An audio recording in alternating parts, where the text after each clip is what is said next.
assalamu alaikum bandiraɓe fulɓe mi salmini mon goto kala inde mum e yettode mum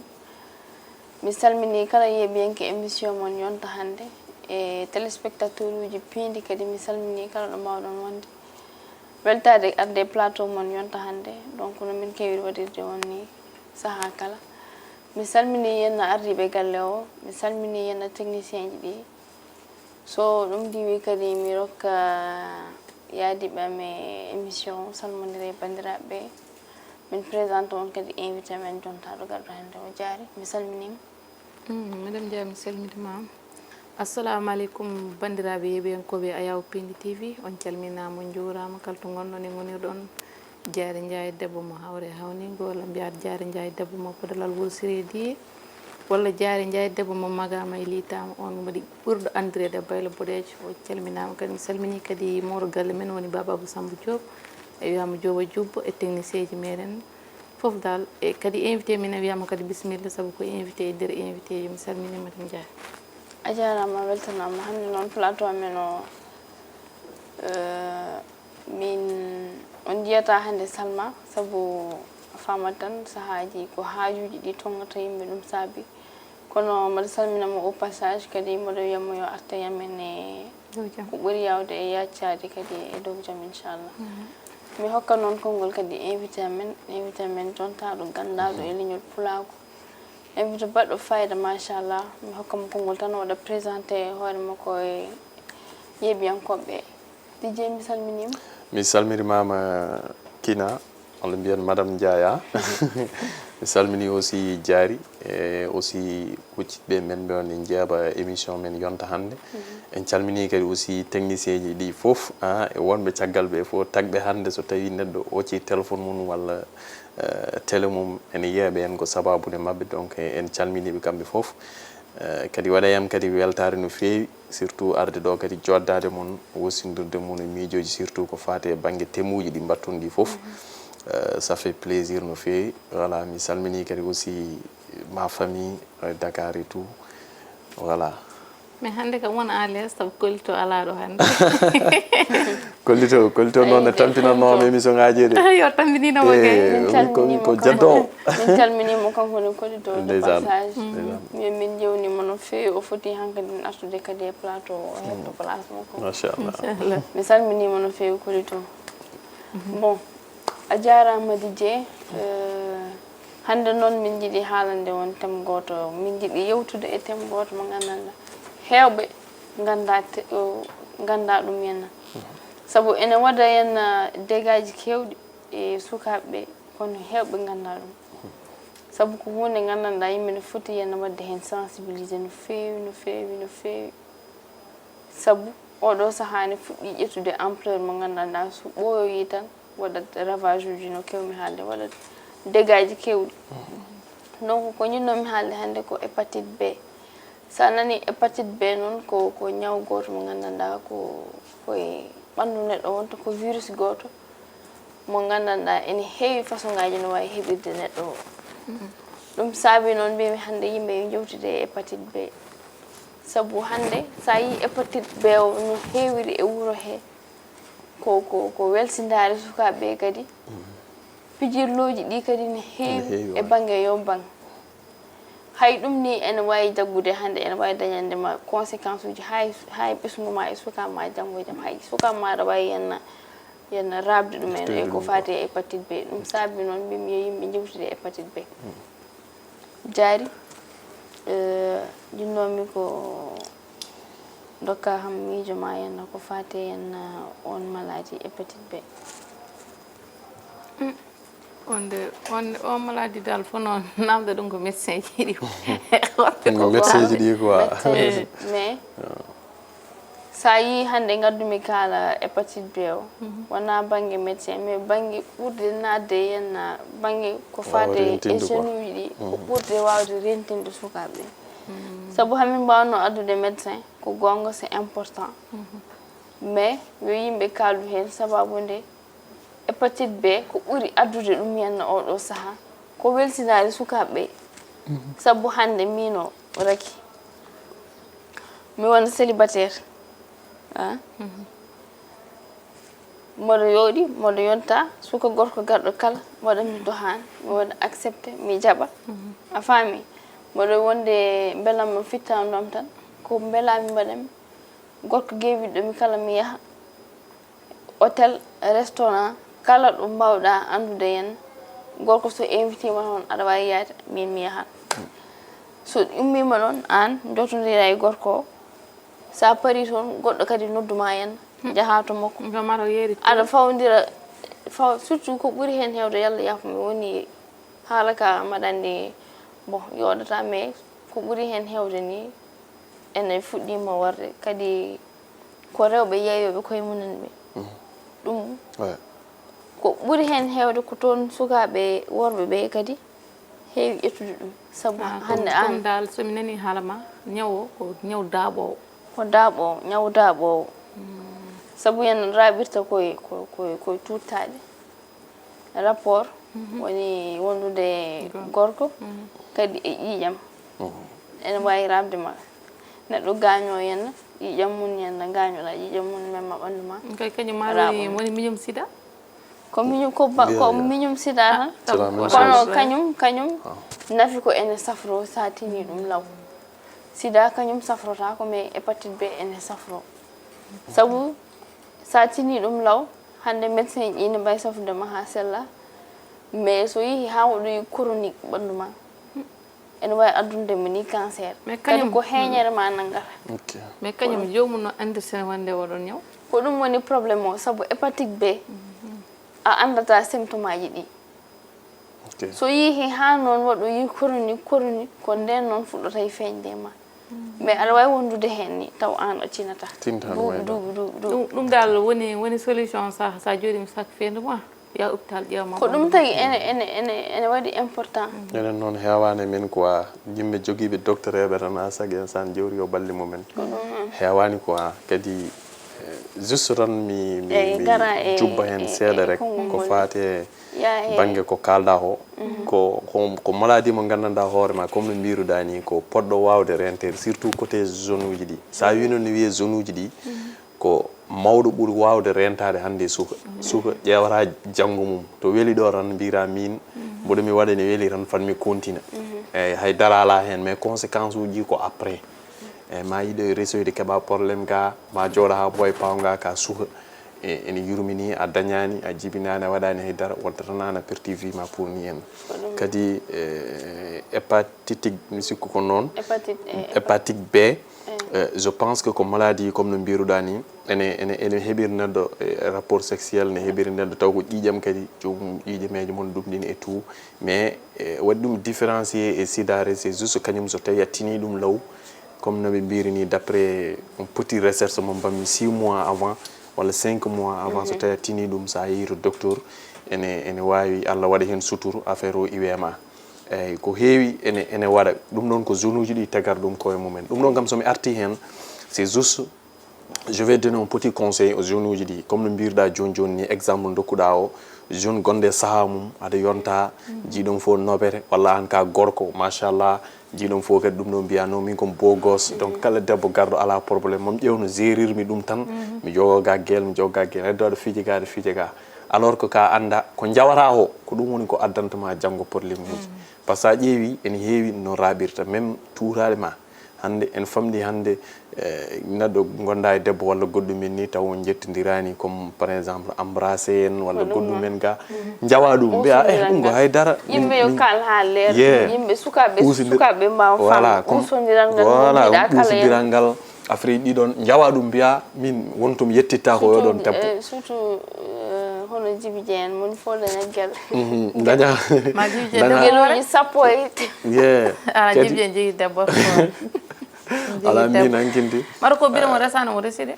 non min kay ɓe gandi komi des machallah Djiby aussi c'est la même chose donc Djiby Dieng ko frère am mi toñamo tan ko neɗɗo moƴƴo machallah ko ɗum quoi donc zone uji ɗi c'est juste saɓe poti wawde rentade ɗeɗon gueɗe foof par ce que maladie kañum ko hunde fonde wawde renede ko tagi en wiye foti war renede par ce que kañum habitement janggo wodo ko bonnama to yimɓe ɓe jahare gone belam mumen an mbiya non je suis en retard parce que ɓe mbaɗini ɓe ndesi walla ɓe nan ɗum ɗo taw an to gonɗa ɗo ala ko mbawɗa wadde par ça sellani ɗum noon adda ɗum ko guiley cukakuma ha renani yonnitade menda wona ɗum ay hande yonnikinade génération mo gonen hande o ɓuuren tampol rewɓe comme waɓe comme no jaari jayani ñallinani ballinani te hande ɓe jogui probléme star yadude star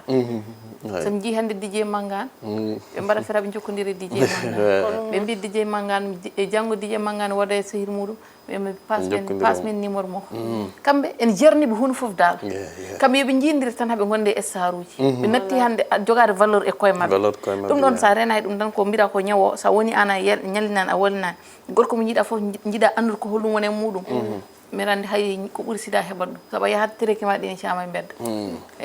mais wona rewɓe ɓe tan hay worɓe ɓe kadi worɓe ɓe joni sikkata sukaɓe rewɓe ɓe yenna ko rido tan a ittat tan yenna mbatta goɗɗo mo jiiɗa kala aɗa yiiɗi wadde ɗum dohani mais madame Ndiaye sakke mi yirma noon ɗatirtumade aɗani ɗum noon kadi ɗum noon hayso tawi a haali ɗum noon de yimɓeɓe ƴeftat foɗo fof ko mbaɗɗum e debbo o aɗani ko tagui ko debbo wawata pertude ko gorko kañum pertement mum ne famɗi hen hay sa haali haala côté maladie o non ay côté maladie non ene woodi aɗa ko tagui mi haalde ɗum non aɗa ko tagui mi haalde ɗum par ce que hande an par exemple je donne un exemple an hande aɗa wawi yaade wima pija mbaɗa hunde fof min aussi mbaɗa yeehi wiyam mbaɗa fiija mbaɗa waɗa hunde fof hande so tawi yonti hande comme par exemple comme no Djiby en ni walla comme no Oumar Dafen ni affaire yoji pour jomum darma anda oɗo ko pijo walla fijata tan ko debboɓe daara ɓe ɓuura yiide o ko pijo walla fijata gorko pour jiya mum mbiya o ko pijo walla fijata weeɓani debbo aɗa ɗum waɗi ɓe mbiya debbo hayso tawi jomum resi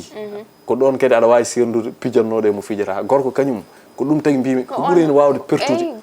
eyyi affaire o wawata hebdema tan ko goho jibdinira e debbo daña comme par exemple orzo en ga taw ko ɓiɗɗo taw wona ɓiɗɗo daguiɗo walla an pawga ha docteur eɓe mbiya fawguinma ko rapport sexuel ɗum ɗo kam anguina a wawa suuɗade mimin nana wiye jomum fiɗama ko on banggue noon yende jinnomi haalandema ayi gonga ham mbiya rewɓe henna ɓuura wawde perdude mais won worɓe ɓe kadi ene perda hende par ce que ene perde jeunesse aji munen hay gorko ɗum desani donka wade debbo ko ɗum woni fijirde ɓurtude nde so ɓooyi an haska resi debbo a wawanta ɗum haydara sa ƴettani aphrodisiaque uji menda walla ƴetta henna ko gandanɗa henna wallete henna mbawana debbo ma ɗum ɗon foof yenna ko conséquence ay ko ɗum waɗi suhaɓe hande suhaɓe pour jaa hen cuhlel ni weeɓani a yiyat cuhlel ni nawiri cuhako mi yurmini hama ko fijirde aduna mum no woodi par ce que hande anen hande en mbawa salade ko won jamanu gonɗen aɗa andi hande enen gone jamanu mo gandanɗa hoore ma wawi wallude neɗɗo ha daɗa tan an ko ndesa hay ɗum ko 60% par ce que hande ene waɗi resoɓe ni ko nden ɓe ɓuurata wawde fijde sa faami jomum ma resa ha para nde fuɗɗo wawde fijde par ce que yimɓe fof ne mbaɗi remarqué ko ma ndesa walla ma ndeseɗa ha para nde jiiya yimɓeɓe ne jiima ne ɓeydo wadde ma apprécié je sais pas taw minen worɓe amin gandi ɗum comme ma ndesa ha para nde jiiya wonen rewɓe ni ene garema ko ɗon jiita e rewɓe ne garema mbiya angam min gonnomi célibataire ndi sah yimɓeɓe gardata yam ni pourquoi joni ɓe mbaɗira yam ni intéressé so tawi no an a anda hoorema an a rokkani hoorema valeur a tinani hoorema mbiya no ala probléme jaaha noon hanguin jaltida o adda noon e ko faare hande temmon ko adda hande ko faare maladie oɗon aɗa andi ha joni koye cadre temmo gonɗen ko addata ɗum ko ɗum woni ko yimɓe kalata ko addanta neɗɗo infidèle tan adda l'infidélité rewɓe mbaɗɓe marié ha mbaɗi divorce ɓe kadi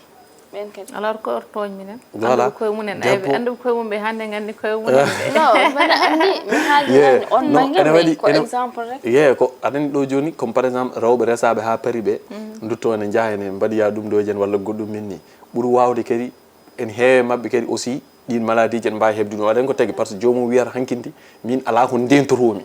déjà ko mbaɗannumi mi waɗi mi paari min hankinti hayso gorko ari ene tini kam mi resonoma hankkadi min jarani mbaɗa rento ene waɗi rewɓe noon kamɓe kaɓe tellement kaɓe rimɓe ɓe mbiyata kaɓe ndenan ndimagu mabɓe pour so gorko ari wasa wasde tawrudeɓe mais debbo desaɗo ha seera o wiyata hankkadi min ala probléme mbaɗa wawi fijje donc mo kemmi fof mboɗo wawi fijjir mum juste ala ko heɓatami walla goɗɗum en ni wiyene rento kadi wona laaɓal woni cellal manam aɗa yiya neɗɗo ñanto omo yooɗi omo yonta sa yimo machallah omo uura mais taw sellani par ce que comme no Kina wiri ni affaire ko ƴiƴam woni koye tuutani woni est ce que ɗum neɗɗo wa renade ɗum jaggata ko heñere neɗɗo jaggata ko heñere ma yahat ha bonna heñere ma ye so kadi ene foñnuma an fo a foƴat a seɗoto ha laaɓaji ɗum ɗon noon vraiment c'est juste un petit conseil entre parenthèses de zone uji ɗi il faut ɓe ganda won maladie parce que c'est bien vrai que comme no Kina temmo gadduɗon o ko tem baɗɗo fayida aɗa ngo tagui par ce que enen haalpulereɓe ko heewi ganda ko heewi ganda ko kalɗa ɗo hen ko hewɓe ganda min mbaɗa wawi wasa andudde mi naata téléphone am mi winda mi ƴeewa holko firti janggo somi yeehi mi jangga hen normal mi anda mi rento ɗum ɗum tagui enen haalpulereɓe ko heewi ganda en nanat tan kono en ganda ɗum tagui e galle a jomum waɗi expliqué ne mbiɗen est ce que ɗum ne woodi taw anda toon haala ko ne woodi kadi waɗi kadi sukaɓe rewɓe kadi henna ɓeɓe jaafu kam ko wadde conseil yimɓe tan wona haalirde sababude yimɓe ne jiɗi haalde ko boni walla min ngala needi walla goɗɗum mais ko pour famnude on tan wona hamin jiiɗi haalde ɗum mais ko pour wadde on conseil tintinde on andinde on yen joni hay goto sellani sukaɓe rewɓe ƴettoɓe yen awraji yen worɓe ene waɗe kunle munen ɓe kamɓe foof ɗum ɗon foof woni gorko woni debbo kanko moni fof ene wawi dañde ñawo saabu gorko sen wonde hépatite a ƴetti yen no Allah indiri moni ƴetta mbaɗa e hunuko ma comme ce genre ko infection quoi eyyi watte infecté saabu yen ko wone makko ene wawi wonde ko wone makko sa moɗi ɗum yen hande ene wawi rabdema effectivement sa ummima ɗon jaaha ndeseɗa ɗum tagui yen ɓe mbi mun fo yo foti hadema resde debbo ma walla hadema dañde joom galle mbaɗo ye test hépatite ɓuuri sirde de hay sa reta nder foti waɗa aɗa andi ana jooɗa sac ɗum ɗo ya médecin ma ƴeewma ko gonduɗa saabu affaire o joni ko afuno tolni ɗon afuno tolni ɗon yimɓeɓe médecin ɗi joni ne mbaɗa conseil yimɓe yo mbaɗo ya test hépatite B saabu sirani hande aɗa wawi fottude e neɗɗo gowodiron gandodiron ha mariage na wona e hakkude mon mbaɗon mariage taw neɗɗo goto e mon ene jogui hépatite bonno goɗɗo quoi vaccin ngaji ɗi nan ɗo saɗa wondi hen so tawi a tini law so ɓe mbaɗima vacciné haydara hay an mo wondani mo wondani hépatite o sa waɗama vacciné hay batte heɓatama donc ɗum ɗon mbiyen manque andude ɗeɗon gueɗe quoi par ce que déjà saabu hay an debbo sa resama janggo sa ɓammi reedu aɗa wawi rabde ɓiye so anda sa anda ɗum tagui haysko debbo so woni reedu foti o waɗa test hépatite beele anda sene wonde mun walla wondani saabu so wonde mun so yi ha jibini ɗon e ɗon ɓe mbaɗamo piqûre vaccin en hépatite beele wasa lorrude ɓiye donc ɗum ɗon ok ene heewi men ɓe gandanɗa hoore ma hande neɗɗo wone galle taw sellani ɗiɗon ñawuji taw yimɓe ganda ɗo ɗum tagui ene moƴƴi yimɓeɓe jewta hen kaala hen par ce que kadi c'est vrai débat ko débat tan kadi wonko gandanɗa hoore ma hande enen Allah ne rokki en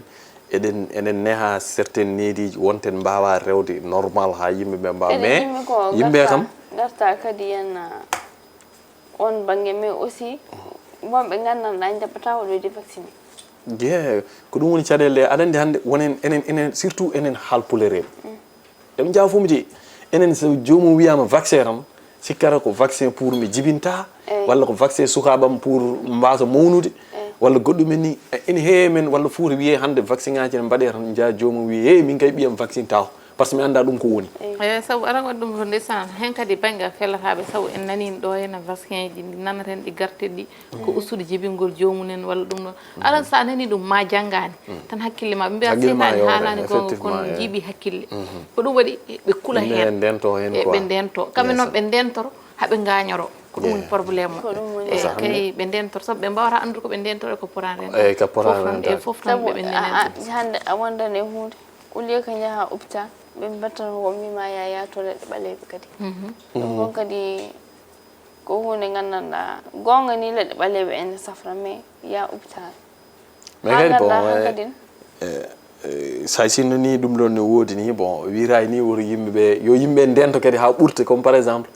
kula nana affaire tuutaɗe ne adda ɗum walla affaire wondude e joom galle mum walla yaade ɗum ɗi ne adda ɗum tan jomum huule walla wadde ɗum ɗo henni c'est vrai rentade no moƴƴi mais rentade ɓuuri ha hemma mbiya min somi andino eyyi ndentoɗa ɓuuri somi andino aɗa andi hande kadi aɗa wawi wadde enen mbawi wadde oɗo débat e nder commentaire won aroɓe ni ne mbawi min ɗum tagara kam son wonde e joom suudam mi waɗat ɗum ɗo walla mi waɗat ɗum ɗo par ce que mi ɓooyi wadde ɗum wona mi ɓooyi wadde ɗum arani ko arata aɗa wawi wadde ɗum duuɓi mbaɗa ɗum ñalawma goto affaire o hemma par ce que kadi firtani ko an debbo aɗa yaaha aɗa waɗa kowel ma walla an gorko aɗa waɗa kowel ma tan yenna ɗon tan on banggue tan mbawɗa heɓude ɗum aɗa wawi dañde ɗum ni par accident tawa tinani quoi effectivement taw wona aɗa teeɗi quoi walla wona taw wona taw aɗa tini taw mataw Allah ɗon Allah hoddi arat tan Allah hoddi les signes uji kolliroɗi ɗum juste ko signe uji kolliroɗi ɗum ni ko ɗum woni haala ka saabu signe uji ɗi hade yaltude e ma tawat ko ñawo waɗde ma quoi ok saabu a wondate ɓandu ma musat hoore ma wonay musde walla ɓandu wuloru kadi a amat quoi a amat ok perte poids aɗa seeɗo aussi kadi no mbirumi ni heñere nde nangata kala ko ñaami heñere kam an kindi gasi quoi yes ɗon no joɗota hankani sa hulani ala mbiya komi liggaɗo ɗum ɗon fof gata hakkille moɓe yara hôpital komi liggaɗo aɗa to wiyede ɗum ɗon fof hande ne jeeya hen ene waɗi yimɓe ɓe gandanɗa hoore ma hande wodat ko heeɓiɓe ɓe ganda comme ɗiɗo maladie ji ni jomum wiyata min komi liggaɗo par ce que ñamata ɓerdam ne muusa netti famde hooram ɓe jiyam fof mbeɗa ama e ɗiɗon afrique taw an haadema wiide gonga e ɗum ɗo leɗɗe ɓaleɓe koye men bokki force en mbaɗat ɗum kono yaha docteur ɓe mbi wawata safrudem tan ko mbaɗɗum consulté hollu ƴeewa holko anda holko gonduɗa ye consultation ɗum nafata ɗum nafata sa yi tan docteur mbaɗa consultation yiiɗi andude ko wonema mais an sa jooɗima galle mon tan aɗa yarade ga leɗɗe nanɗa foof mbaɗɗaɗa digal jara mbiya yahata hôpital walla yahata hay seeɗa mbe sa yimaɓe ƴeewama ha para wona sa wi waɗanma listihara woni consultation ko ɗum tan so mbawi safrudema so woni cuusɗo kulɗo Allah wima ne wawi safrudema mo wawa ƴefta haaliss ma ñama taw haydara ala nafa wima ka liggaɗo hankkadi sifo e nder galle mum jagga jomum en so woni entreprise gonɗa mbiya ko wonɓe toon ɓe gonɓe jiɗami ayi taw an ko ñaw mo gonɗa o ñaw docteur wonɗo mbuɓɓuɗa ha tampane donka yirude quoi ko ɗum tagui yimɓe ne poti wawde rentade quoi surtout enen gaccen manam ko kecce maladie ji ene keewi aɗa andi hande a yahat hôpital bindenda walla docteur wima an ko oɗo maladie gonɗa o haalni minde nde de mais andani woni andani addi ɗum kada her sanamdade te a sellat kadi mbatta par ce que a anda eyyi mo anda mais quand même neɗɗo mo anda il faut kadi ƴeewa andu en moƴƴini yimɓe mbiya aɗa andi hande so tawi aɗa wone dewgal walla goɗɗum ni ma heɓni mbaɗowomo des conseillers en wima rentu ɗum an noon ganda ɗum guila law mbawa rentade ɗum mais hande wona tan desɗo tan andi ɗeɗon gueɗe par ce que jeunes uji kewɗi en gandi ko addata ñabbuji mumen heddoro jomum wiyata koye belentejam koye saham gonmi ala probléme somi yi o debbo ne daari walla goɗɗumen ni mbaɗa wawi yaade mi yaltide mum haydara bonnanta am alors que an ko bonnantama o comme no mbirumi nani ni ene heewi wona an tan bonanat hewɗo par ce que hayso wona côté maladie o ni ko kina wi ko no woodi an aɗa wawi yaade donkana wawande hoorema haydara te gorko nan jaaɗa ndesɗa donkanɗa wawande hoorema a lorat hoorema a lorat joom suudu ma par ce que joom suudu ma ya wattu fijoyde banggueji goɗɗi taw ko an saabi wonta haare ayani ko mbiɗa ko ɓuuri hen hewde en général ko noon ndesa debbo ma a wawana ɗum haydara ɓooyi yaha ene fijoya ya fijoya waɗiya ɗum ɗoji mumen woni an affaire woni ko haalta ni an aɗa woni cukalel ko joni ndesa debbo ma nokkana ɗum hunde so woni kaɓɓe sah wiye haɓɓama so jomum haɓɓire mais an ni ko wodi ko boni tan wiide lelta ko jamma sona yi debbo sona ɗum nini a bonnanaɗo hoorema beelama woni weeli ha maayi mais miijo janggo e janggo par ce que debbo o rentoro ho gorko on foti wawi rentade ɗum anda debbo ko jotto jogo stress sene waɗa mariage min mboɗomi rese est ce que gorkam ma welte yam est ce que gorkam so ari so tawranimi walla est ce que so ari sikkirima hen est ce que ma wadi stress oɗo est ce hande génération hande ɓe calculano ɗum aɗa nden nden nanta so neɗɗo hurtima walla so resama so hurtima tan comme banggue dande maayo wiire hakkadi yimɓe fof paɗat maayo to so woni damtorɗo ɗum mais joni nguurat ko gurdam sama fou a yiyat ni kotowo ƴamal tan huma harat an hankadi wonti desal mais nden sa fotte a ƴaftata ƴamaɗo ma e bedda adogan potto mbiri sat koƴ yesa ko noon l'islam wiini normalement hande ɓeɗo suhaɓe mais hande yimɓe hande ndentaki no ko ndiro mirande bugo jaha resto en walla ndesa debbo mbiyon ko hôtel paaɗon walla goɗɗum en ni won waɗoɓe ɗum ni haydara o ɗum noon kadi aɗa andi yimɓeɓe so tawi en mbaɗi parenthèse tohose rek yimɓeɓe hande eɗen jiiɗi ittude gueɗe kewɗe ko fate enen nden ko yimɓe ko mawɓe men mbaɗatno nden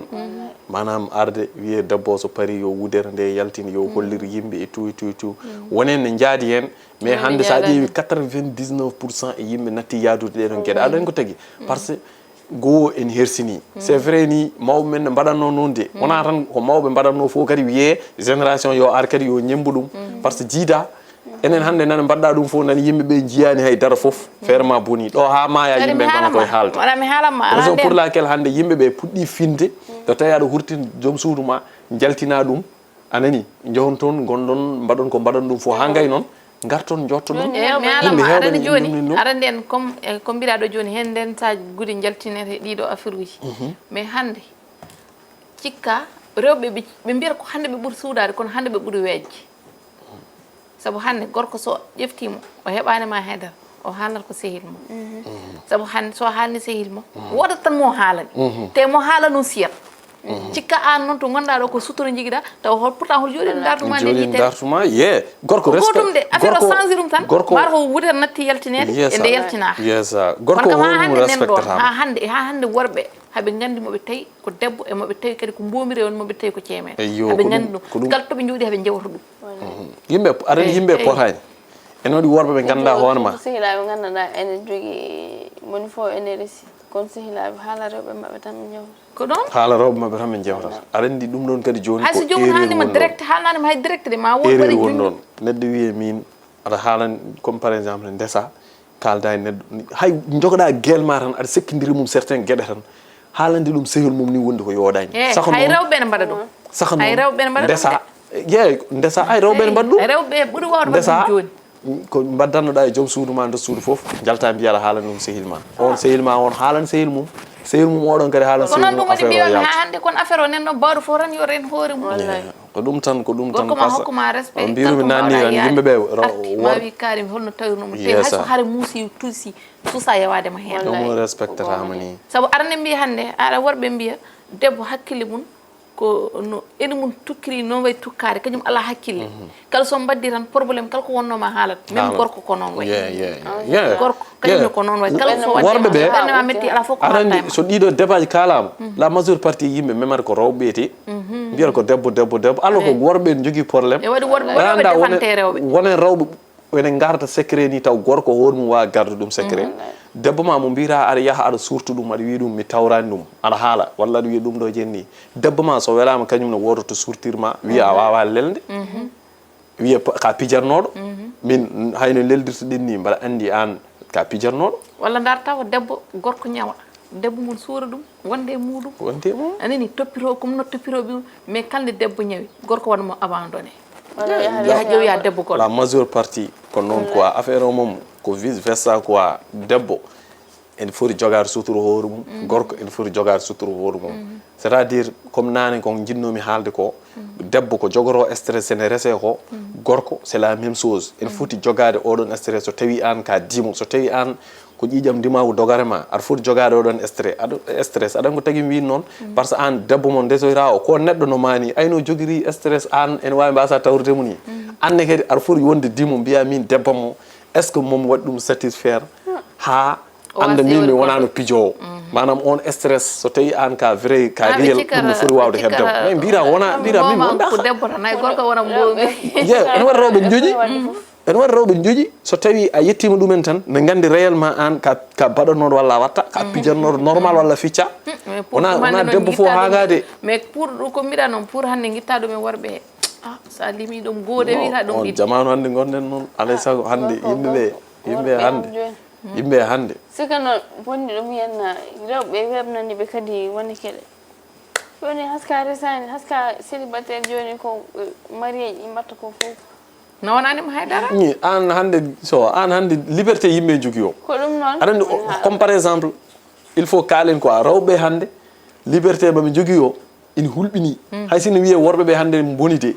mais liberté hande mo jiiɗen rewɓe jogui o hulɓini a yiyat debbo waɗiya ƴeew debbo waɗa voyage hocca avion waɗa voyage yaha Dubai en an yummako aɗa andi o ala ton koreji bamma ne andi ala ton koreji mawne ne andi ala ton koreji ɓingue ne andi ala ton koreji ala liggey kokowoma des millions pour mbiya aɗa yaha Dubai jomum yaha waɗa toon 1 mois walla 2 semaines an a ƴewata calculde holmo wondi a ƴewata haydara artat tan itta hunde hokkuma sakko saji walla ɗum ɗo jen mbiya alhamdulillah walla jiya guiƴi il liberté ji surtout soɓe jii guiɗiɗa maɓɓe walla concurrence uji maɓe jeehi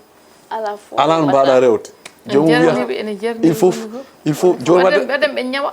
gasi joni rewɓe mabɓe mbaɗat kono bindara hen wuuro ngo ni a yiyat tan waɗi bizarre en waɗi rewɓe taw desa jomum jooɗo so ummima gudi mum fof lebba te ganda o resa eyyi kono aɗa andi o kam so wiye ko bombir kanko bokkani ɓen non hande kam on banggue yimɓe cuurat tan ɗum mbimi noon côté debbo côté gorko yimɓe cuurodirat tan ye en mbawa ittude mawɓe haɓe gandi gonɗo mbomir emo wona mbomir mawɓe ne gandi amin daara debbo tan min gandi ɓe darma ɓe jirla koye walla ɓe dejƴa ɓe jala andu holko kewi ɗum noon so jomum rewi ɗum ma bonnan hoorema par ce que ma wood daariɗo ɓe ndeɗe yitere ne gandirma ɗum déjà gorko ma ar so tawranima respectatama kala gorko biɗo noon fini so tawi a tawrani debbo ma ene famɗi gorko mbimami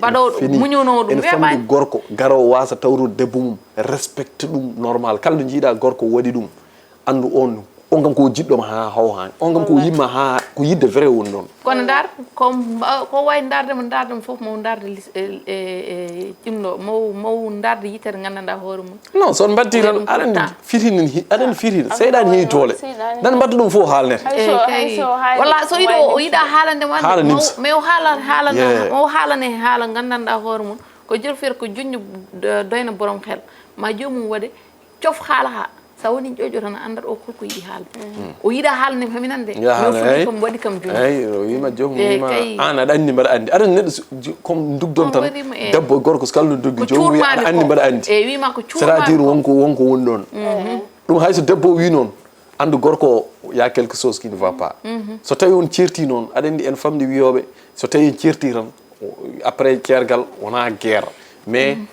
en famde neɗɗo bawɗo certa e neɗɗo kaɓon ha para mbiya wonka haalta e mum fenade wonta to jaaɗa mbiya kaari kay ko ni wano kaari ko ni wano manam mi wiyani ko yimɓe foof de mi généralise mais hen saji mbiyata après l'amour c'est la guerre mais hen saji kadi wontade hen saji non hen saji wonta ko ɗum mbimi mi watta généralisé quoi wonen yimɓe kam machallah ɓe mbaɗi ɗum ɗo quoi eyyi juste noon ko il faut yimɓeɓe paama ɗum ɗon sa yi ɗum ɗon fof addi ɗum de ko pour ha yimɓeɓe mbawa rentade gueɗe kewɗe ko fate ha joni banggue tan temo tan yimɓeɓe mbawa rentade gueɗe kewɗe par ce que hande wona resde walla mi resama walla mi resaka tan min hankkindi sawa walla wonen yimɓe ni mbiya ɓaade mi resama tan min hankkindi mi daɗi alhamdulillah wona resama tan hankkindi ñabbuji keɓata ɗon noon ñabbuji min hen saji mi wiyanno nenam ndeysan min de mbiɗa yurmini pinde foof hocci numéro wilo won ko ƴamde debbo diwa dal en yurmini ha ngaɓe ƴoƴɓe fof garat ko ɗum waɗi an to gonta ɗo waɗat phrase saabu hankkadi kala nanɗo jooɗi jaari ko diwa fade mi ƴamuyam walla fadema te joni worɓe ɓe natti wadde dokan comme fara e guelde so jomum ari waɗatma imposé ko dewgal taw desarama joni an taw ka koyel cikka noon mbiya aɗani hen mi dañi ƴama to hewɓe ko noon puntirte joni ko noon ɗum joni ko ɗum noon watta hen hakkille rek kala ɗum jiiɗa gorko waɗa dohan debbo o wira affaire génération min jimmina ƴeemi ko debbo walla jimmi ko somi resima ni mi resima on jogui aɗa wona onon rewɓe onon jogui erreur aɗani dewgal neɗɗo dewgal il faut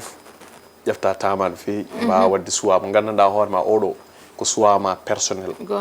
kadi oɗo ɓatta mi waɗi mo choisir mbaɗa andi oɗo hayso Allah waɗi min certide mi wawa dañde ɓurɗo oɗo par ce que déjà o ko bammum choisir ko mbaɗa andi holko tagui ɗum ƴefta tama dewle kewɗe hande enen jiiya watta duré 6 mois 5 mois waɗata noon ko wadde mauvais choix a ƴeftata tama kadi aɗa waɗum wiide ene dañdi hen buzz wiide hande mi serama mi resama janggo mi serama ɓawa janggo mi restama sikka buzz jiiɗa hen e komi jarto a jarani a dañani ko jiɗɗa horan debbo so dañi ko yiɗi ko ay to wonɗo ko ɗono maya